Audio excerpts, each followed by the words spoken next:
Hey everyone, welcome back. Today we're diving into a really popular comparison in the music production world, FL Studio versus Ableton. Let's break it down so you can see which one fits your workflow. Starting with FL Studio. FL Studio is well known for its pattern-based workflow. You build loops and patterns inside the step sequencer, and then you can arrange them into a full song in the playlist. Super visual, very drag-and-drop friendly, and many people find it intuitive for creating beats quickly. Piano roll in FL Studio is one of the best in the industry, hands down. If you're into detailed MIDI editing, melodies, or chord progressions, FL Studio makes that process smooth and even fun. It also comes loaded with tons of built-in instruments and effects, so right out of the box you've got synths, samplers, and mixing tools to experiment with.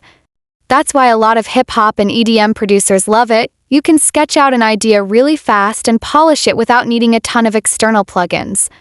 Now on to Ableton Live. Ableton is known for its session view, which is perfect for live performance and improvisation.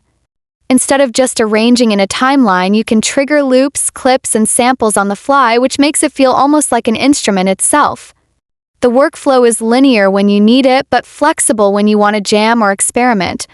Ableton also has a clean, minimal interface that keeps you focused on making music instead of clicking around.